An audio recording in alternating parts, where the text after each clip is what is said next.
When was it that we were here? Was it like November? And it was cold. It was cold. This is going to be a little bit nicer this time. We're back in Vigo County, Indiana, where last year we helped solve Erica Case's murder and put her killer, Clint Mackey, behind bars. I walked right over and I killed her. And I killed her. This week, we're hoping we can once again uncover the truth. Yo, this case is 39 years old. That is the oldest case we have ever done. It happened April the 2nd, 1975, to a 23-year-old girl. Our victim in this case, Kathy Taylor, was discovered dead by her husband, Earl. Apparently, he found her electrocuted in the bathtub after a radio had accidentally fallen into the water. While many people back then thought that Earl's actions were suspicious, the DA back then didn't think there was enough evidence to move forward, and the case went cold. This case is a little unusual. Death by electrocution with a small little AM/FM clock radio. Earl also told several people that Kathy had terminal cancer, which could make suicide a possibility also.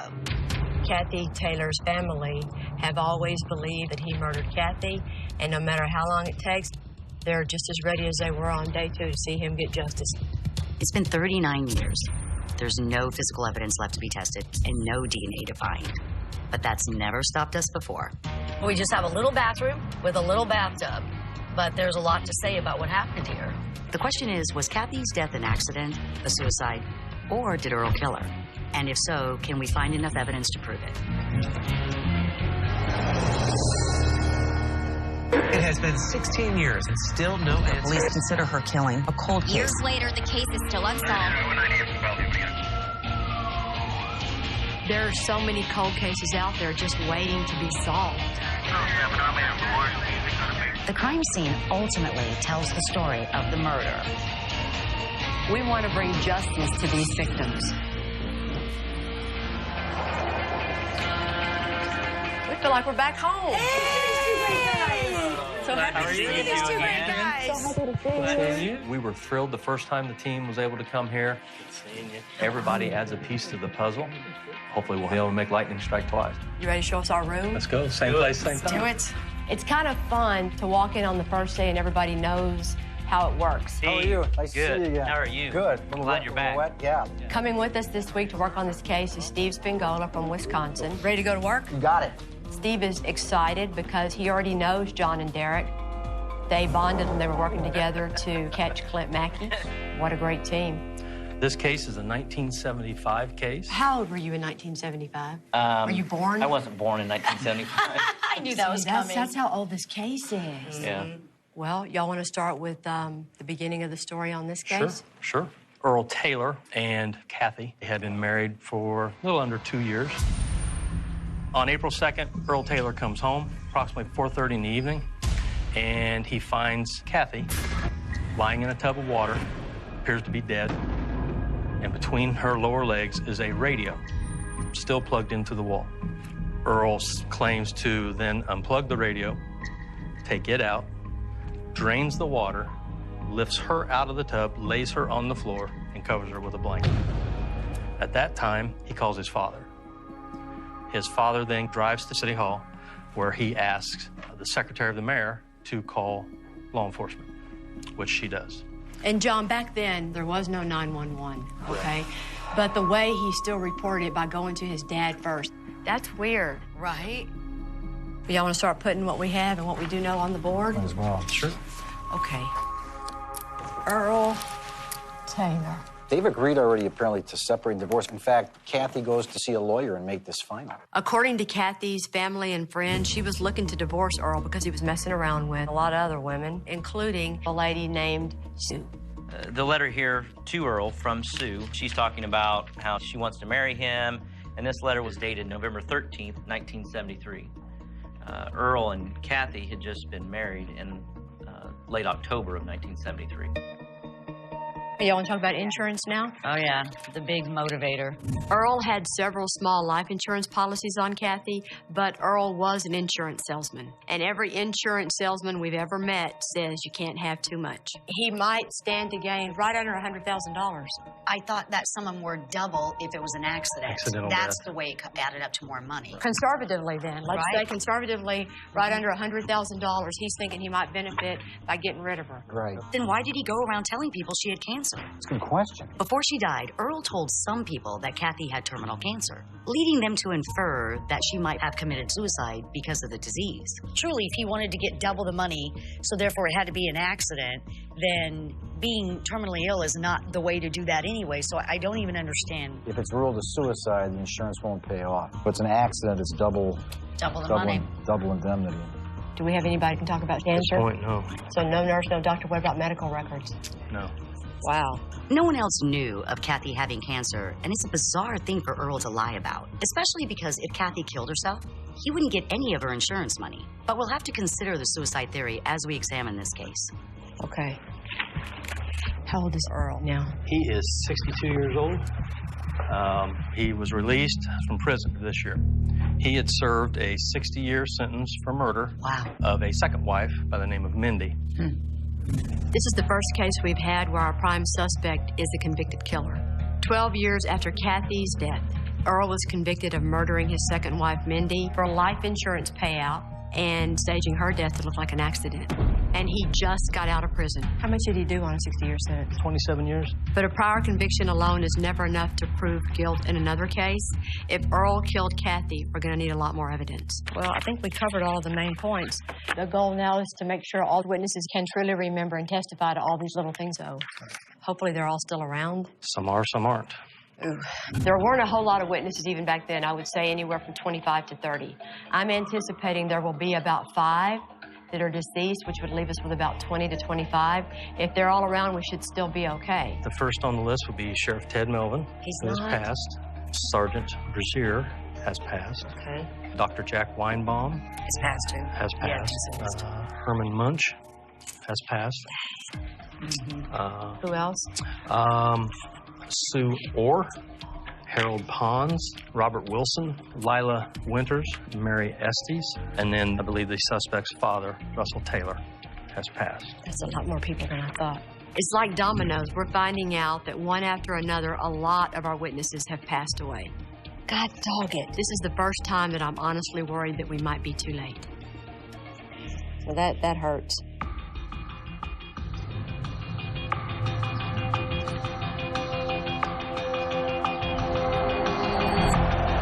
So we're gonna go see Kathy's mom and her sister. Yeah, her dad's passed away. So her mom's gotta probably be up there in age too now, huh? Today we're going to meet Kathy's mom and her sister. Thank you. Hello. Hi. John Motes, I talked to you on the phone. Yes, I saw you on television. After 39 years, I'm sure they realize this will probably be the last time this case will ever be worked on. When all this happened, Kathy was only 23 years old. Kathy was a person that loved people, and she loved working at the nursing home. And when she died,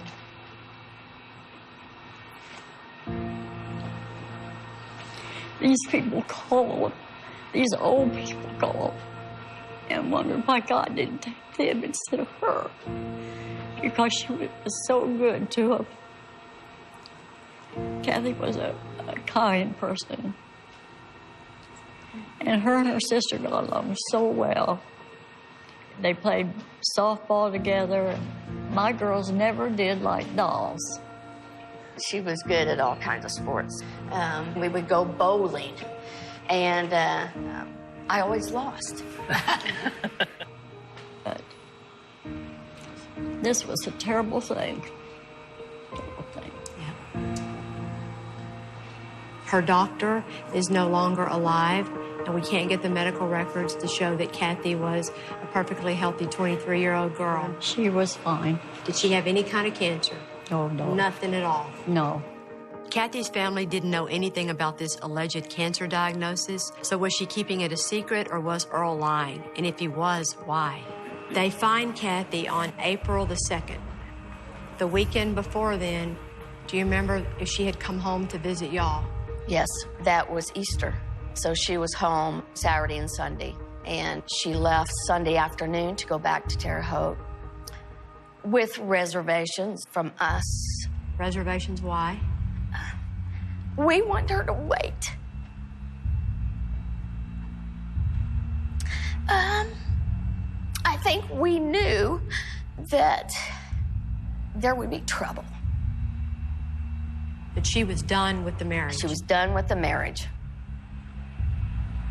Even though he got 60 years for Mindy's murder, it doesn't do anything for you, does it? No, I'm sorry, but it didn't.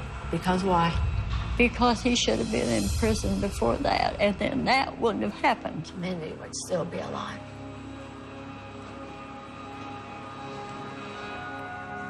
Maxine and Bonnie are angry and they're hurt, but they have no doubt that Earl is responsible for Kathy's death. Our goal here, though, is to find the truth, whatever that might be.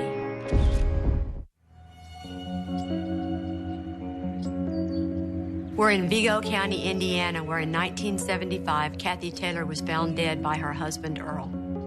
Apparently electrocuted after her radio had fallen into a bathtub. Head west on Cherry Street. So we're trying to figure out whether or not that was an accident, a suicide, or is this a murder?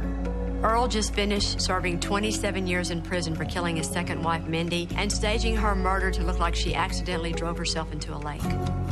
If we're going to figure out if Earl killed Kathy, uncovering patterns in his behavior could be the key.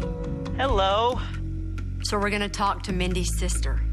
Did Mindy know about Earl's first wife when they were together? He had her convinced that he was being harassed, by the authorities, and had Mindy totally convinced that he had nothing to do with it, and so therefore we were totally convinced he had nothing to do with it.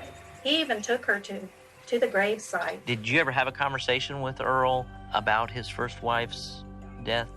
No, we don't really know, other than that she was very similar to Mindy, just a very loving and kind person, and the same scenario with the insurance. Mm-hmm. That's a big in common feature. Yes, yes. Before they were married, he said he was going to be a millionaire by the time he was 30. Before all this happened to Mindy, did she ever tell y'all how their marriage was really doing? She didn't me, but she did my mom. Okay. There were times that we saw bruises on Mindy, and then it was probably, I don't know how long before Mindy's death, my mom begged her to leave him and come and live with her. And she didn't want to because of the kids. But he most definitely is a sociopath. He has a way of manipulating a person. He has a way of getting your sympathy. And Mindy was a very loving, caring individual. She loved Earl, and I don't think she just overlooked all of the signs. We need to find out whether or not Earl displayed any suspicious signs around the time of Kathy's death. Everyone, this is former Detective Tom Roberts. I think at one point you were even chief deputy here. Nice to meet you. Tom Roberts was at Kathy's scene that day, so he'll have firsthand knowledge of Earl's behavior. I remember arriving at the residence. We walked in. Earl was there. Was he remorseful at all? No. Nothing, eh? And he's so young, you would think he would have been flipping out like any normal 22-year-old would have been. You would think. We didn't get to question Earl too much at that time. But Earl had stated that Kathy had got a call from a neighbor the night before wanting to speak to Kathy. And he advised her that Kathy was in the bathtub and could not answer the phone. Earl told you that? Yes.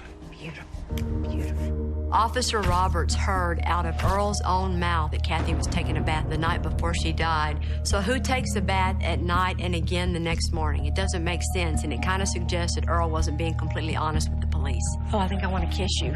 Don't hold back. Don't hold back. Did you hear that? Officer Barnhart also worked the scene at Kathy's house that afternoon and was one of the first to talk to Earl after Kathy's death. I was talking to Earl to find out where he was that day. He told me that Kathy was still in bed when he left and said he got back home at approximately 4:30. He tells you he leaves home, he stops at the Union 76 gas station on North 3rd. Right. And then at Summers Buick at 7:50 a.m. Right. So he told you 7:50 a.m. Right. Every place that he went, he gave me a time. Kind of struck me a little bit odd at the time that he remembered the exact times that he was there. It is weird. I don't know. I mean, most people round off. Like, how about around That's the locations and the times that he gave. Earl went to 14 different places and recalled how long he was there to the minute. Either Earl is a robot, or he was overly prepared to explain his whereabouts. You gotta love small towns, man. Kathy and Earl's neighbor still lives in the same house she lived in 40 years ago. Let's hope that she can remember that day so she can help us understand what happened. I don't know, I always talk to all the neighbors. I go over and introduce myself and talk to them. And I knew Kathy more than I knew him, but I could see their comings and goings, whereas I see everybody's comings. Sure, because absolutely. You never know what's going on. Exactly. Do you remember much about that day? I remember he came home with the dog. He's claimed to have been gone from 7 to 4:30. No, he was not, because he came home. You said back then around 10 a.m.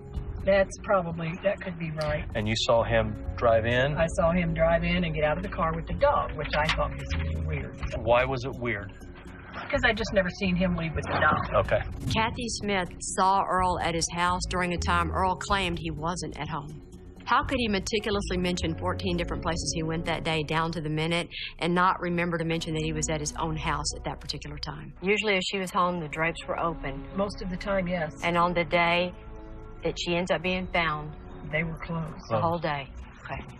I found it kind of odd that he didn't call the cops right away or come to somebody's house and say, my wife is dead. That kind of creeped me out. I just kind of wanted to keep my family away from him. And well, he is out. Matter of fact, is he around this area? He's right here in Terre Haute. Oh, is he? He's working.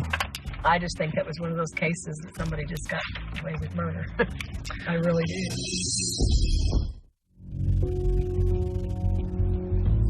We're investigating the 1975 death of Kathy Taylor and trying to determine if it was a mere accident like her husband claimed, a suicide, or if it was a murder. This is Kelly Ziegler. She's working with me on this. Sue dated Earl just before he married Kathy, and then after he tried to stay in touch with her. She was just 19 at the time, but we're hoping that she can maybe give us some insight into what Earl was like way back then. So when you started dating him in high school, is that right? Senior year. You guys dated for 6 or 7 months, is that right? Roughly. When did that relationship end? In the fall of '73, because there was a homecoming game at Terre Haute South, and then we were going to go down to the game. He pulls up behind me, and I said, well, shut the car off and come on in. And he stood there, and he says, I can't. I'm on my way to my wedding rehearsal. Turned around, got in his car. He goes, by the way, I'm sorry. You're kidding. No, I'm not. And that's when Kathy found out about me, and I found out about her. She had no clue we had been dating. And then I wrote her a letter. Well, we have it. Okay, good. Read that out loud. Okay. He's been seeing me since the Monday after you were married.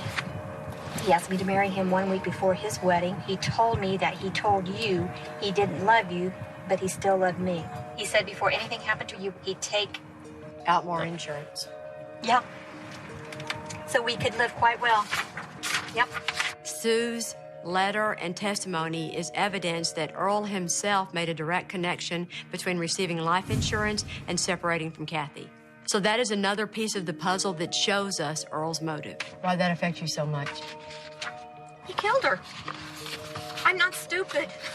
I'm sorry. If only I had done something then. You did. Didn't do enough. Make it up all right? Earl used to sell insurance for a man named James Cora.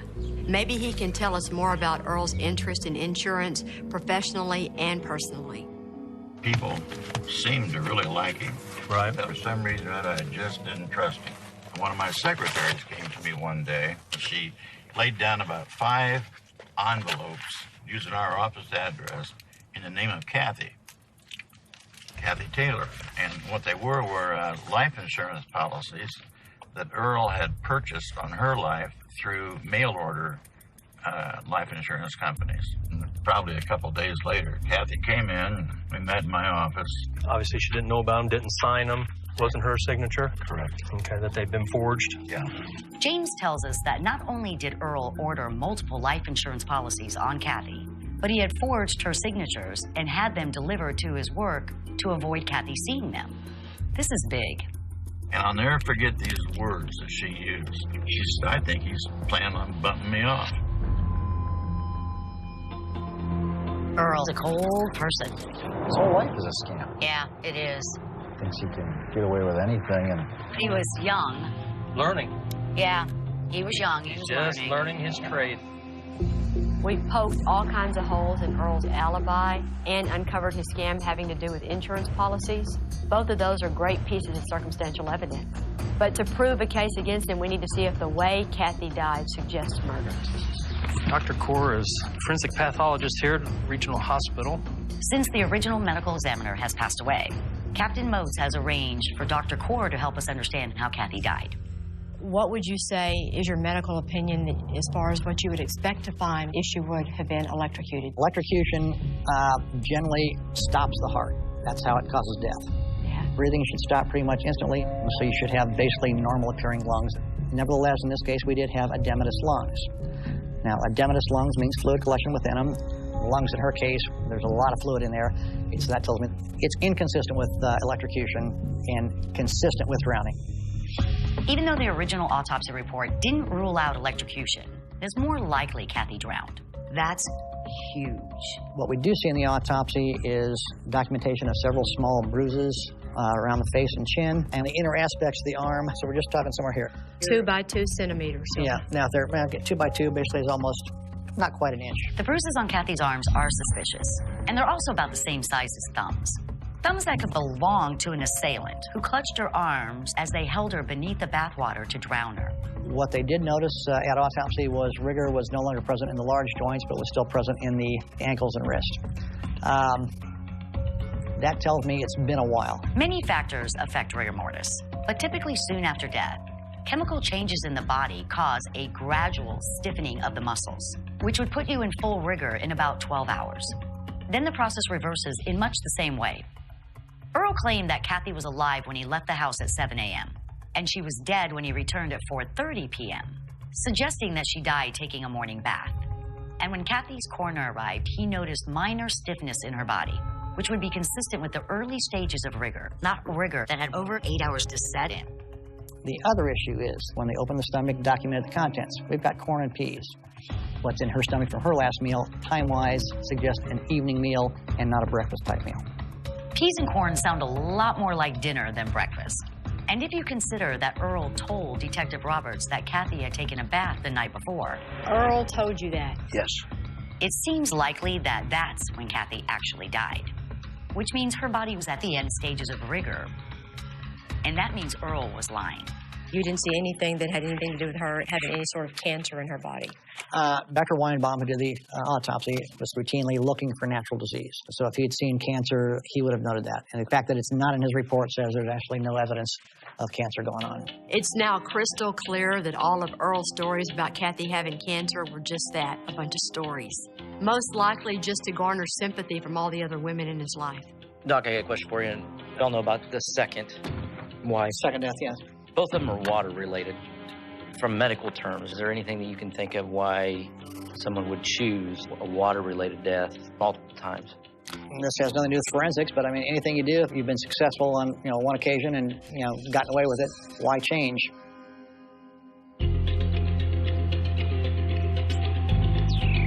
Our main suspect, Earl Taylor, just showed up at the sheriff's office.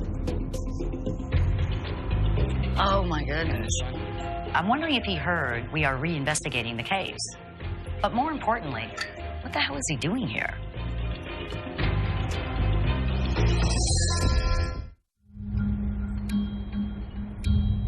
Our main suspect in Kathy Taylor's murder, her husband Earl, just showed up at the sheriff's office.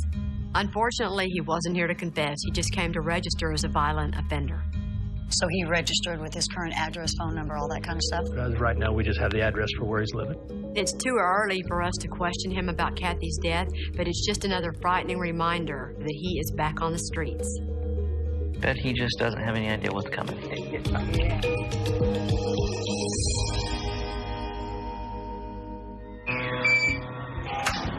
It's been established that Kathy likely died from drowning and not electrocution, which suggests that her accidental death was staged. But we want to look at the other physical evidence to see if it supports that conclusion. This is Kelly. Hello. This is one of our detectives, Derek Fell. Next to this is Mr. Mowbray. Dale Mowbray was the electrician that examined the clock radio that Earl claims fell into the bathtub and killed Kathy. When I took it apart, the power supply was shorted out. It could have gotten wet Mainly, they were interested in the electrical cord on it, and it was excessively long. Mr. Mowbray, maybe it would help if you looked at the radio and showed us what you saw. Back in 1975, police purchased a duplicate radio from the manufacturer and compared it to the Taylor's radio. And it was immediately clear to them there was a distinct difference. Okay, here's your brown. Yeah, this is probably not over 6 feet. This white one is probably close to 10 feet. That indicated to me that somebody had changed the cord to be excessively long. This part right here, is that typical looking? No. No, they're not. This was not the plug that the manufacturer put on. You would have thought he had no sense to get the same color. Well, that's kind of the big clue is the plug is different from the cord, which it never comes from the manufacturer like that. Earl was convicted of murdering his second wife, Mindy, because it was proven that her so-called accidental death was staged. It's going to be a tight little space, guys. Yeah. It's time we visit the crime scene and try to figure out if Kathy's was too. It'll be interesting to see how that cord fits. Yes, it will.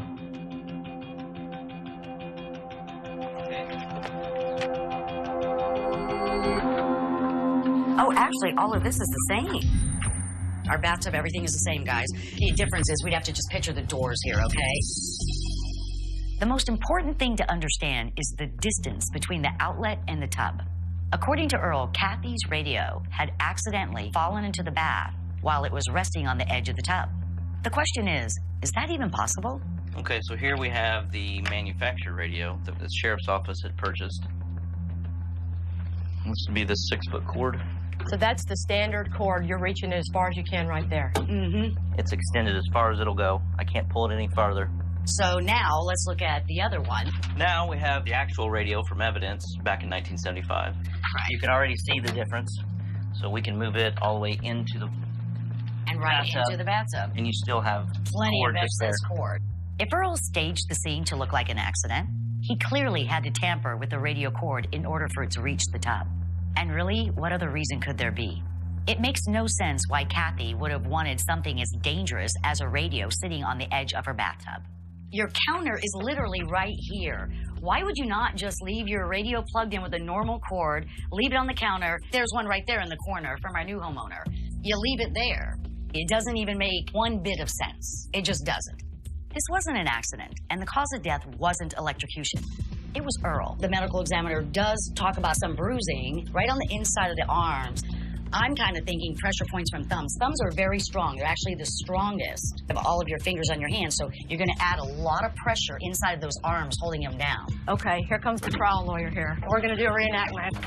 A question we get all the time is, how do you prove a murder to a jury? The answer is you show them, but first you have to figure it out. Okay, Yolanda, come get in the tub. Fortunately, Yolanda's a good sport, so she's going to be our victim this time. Okay, so this is what we're going to tell the jury. Steve, you're 6'3", right? Right. And Earl is 6'3". Right.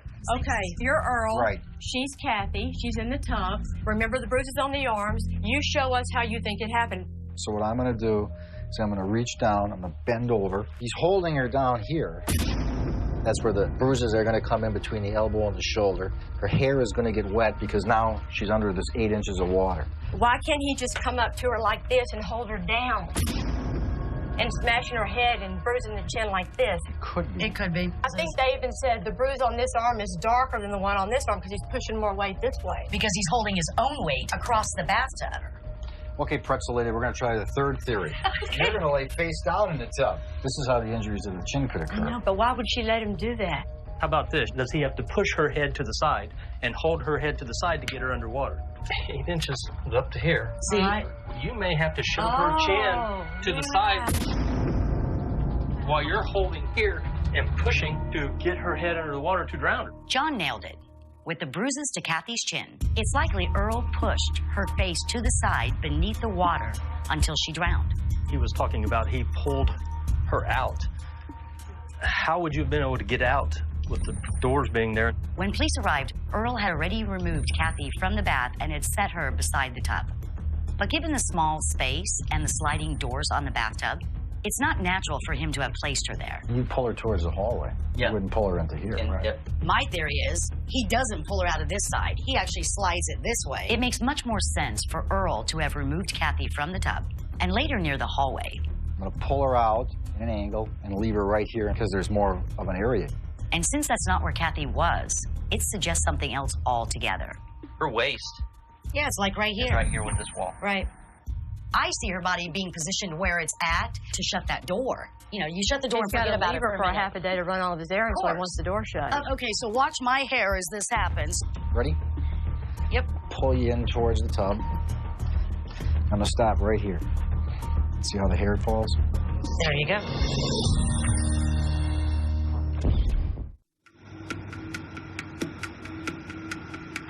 Y'all want to strategize on how you're going to approach Earl? I'm torn on whether Earl's is going to speak to us or not. He's not an emotional guy. You know, he's just going to be a flatliner. And you're going to have to go in there. We're going to have to hit him with just the facts, just a couple of questions. Absolutely. It's time to talk to the person who killed Kathy Taylor, her ex-husband, Earl Taylor. Okay, we're good. Earl stopped by the sheriff's department several days ago, but I don't think we're going to be that lucky today. We're going to have to go out track him down. Hit the library? Yep. We know that he goes to the library to use the computer because he doesn't have one. So hopefully we find him there. They were saying he was creeping out the women in the library already. Since he's been out? Yeah, he goes there and hangs out on the computer all day. He does? Yeah, I guess what else is he going to do? Unless he's trying to get close to some woman already. I bet he's scouting them out. Oh, I'm sure. He's been out a couple months. No one right here. Hey, how you doing? Hey, we're just trying to find somebody that we heard that was hanging out here. Tall, 6'3", gray hair, older gentleman. You think it's him in here? White shirt, maybe? It's hard to say. You Earl Taylor? Yes. Derek Phil, Sheriff's Office, Vigo County. How you doing? Good, how you doing? Do you mind talking to me just for a minute? I'd appreciate it. We won't take up too much time, I promise. Earl just spent 27 years in prison. I'm sure he has no intentions of going back. Get cool. Too hot outside. So you probably didn't expect for me to walk up to you in the library, did you? That would be an understatement. We just basically want to talk to you about back in 1975 when your first wife, Kathy, was found dead, okay? I have no comment. Thank you. Good day, Jim. Earl, you've never even been talked to about this. Over. Wouldn't you know, Earl's all nice and friendly until you ask him about Kathy. I'm not surprised. God. Man, when I walked up to him, I was surprised he didn't want to leave the computer. That's all right, boys. We didn't need him to say anything. Nope, that's exactly right. You better enjoy that freedom. You ain't gonna have it for long. Yeah. When you work on cold cases, you want there to be a day where your evidence is good. And you never want to feel like a suspect has to confess or has to make a stupid news story or even has to talk. You want to have a case to where when you walk up to him and he says, I ain't got nothing to say to you, you're like, that's fine with me. And that's what we have. Out of all the questions we had, we got to 0. John, Derek, save your chips. You'll have a case one day where you need them to talk. And Exactly. you get your chips that day. You don't need them today. But look at all that you have up there. Yeah. We now have a great circumstantial evidence case against Earl Taylor for the murder of his wife, Kathy. We learned her cause of death is inconsistent with accidental electrocution, as Earl claimed. Inconsistent with electrocution and consistent with drowning. In examining all the physical evidence, it's pretty clear that the accident was just staged. It's extended as far as it'll go. This 6-foot cord definitely will not work.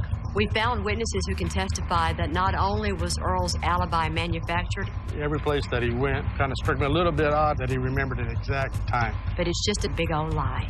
He claimed to have been gone from 7 to 4:30. No, he was not, because he Okay. came home. And then there's the motive. The multiple life insurance policies that Earl took out, which paid double if it was an accident, forged with Kathy's signature. I think he's planning on bumping me off. I think just looking at that board, it's really obvious that that's a lot of pieces against somebody. I think we're good. I think there's more than enough here. Derek? There's definitely no doubt in my mind that we're ready to take it to the prosecutor's office and see what they say. We've got a mountain of evidence against Earl. Hopefully we can put him behind bars this time for the rest of his life. So why don't you line up your meeting with Terry Modisette and Rob? Tell them what all you got. We're ready.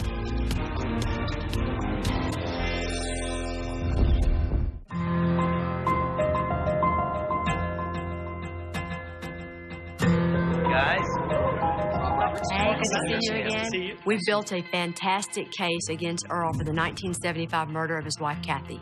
Right now, we're hoping that the District Attorney, Terry Modisette, has the answer that Kathy's family's been waiting for 39 years. We've looked over the evidence that's been presented, looked over the probable cause statement, and we think there's enough to file murder charges in this case. Oh, that's excellent, excellent, excellent. Awesome. You guys gave me some additional information that really, I felt like, kind of put us over the edge. Can I shake your hand? And wish you good luck, and wish you good luck. Thank you so much. I'm ready to get a piece of paper, go pick somebody up. It's a win. It's just a perfect win because here's something that a lot of people have just given up on. Don't expect anything's going to happen with it. Everybody put their heart into it, and we get charges filed. It's a great feeling on this one. Earl Taylor, like most human beings, is a creature of habit, and we're going to go back to the library and check for him, and hopefully we find him there. Got eyes on? I'll tell you exactly what he's wearing. Blue T-shirt, black ball cap, black slacks. Earl Taylor? Give me the rest. Murder, Kathy Taylor. Hands behind your back.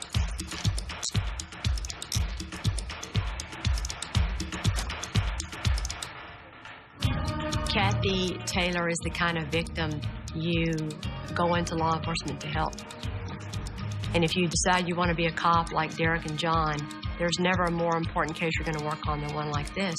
You're never going to get more satisfaction, and you're never going to get more justice than taking a murderer like Earl Taylor off the streets of your county.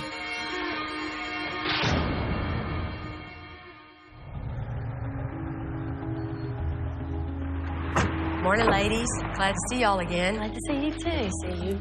We got goodies. He needs to share it with you, okay? He's not going to share them. Maxine and Bonnie have been praying for this day to come. And it feels great to be part of a team to let them know the day is here. We've had a productive week. Our team has been able to put a lot of pieces to this puzzle together, and we've arrested Earl. He's going to go to jail for the murder of Kathy. Praise the Lord. Been a long time coming. I don't know how to thank you. You don't need to thank us. This case is strong enough now with all the witnesses that they found that if it goes to trial and he gets convicted and he goes to prison again, he's not getting out until he dies. Good. It's something that you waited for so long.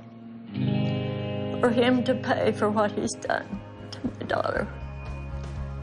This is a happy day for me. Thank you, bud. You're welcome. Bonnie, you keep praying. I will. Oh, thank you so much for having trust in us. I'm very, very happy for you. I really, truly am. Wonderful. It's all going to be okay now. Appreciate it. Okay, so I'm happy for you guys. Thank you. Great satisfaction because they've been waiting for 39 years. That's longer than I've been alive. We finally got it. Kathy Taylor deserved justice, her family deserves justice, and now they're finally gonna have it. Maybe lightning really does strike twice. As part of an ongoing review of cold cases here at the Sheriff's Office, we recently reopened the Kathy Dean Taylor death investigation. It's been a lot of years. A lot of years. We're determined to bring justice, and today that's what we have done.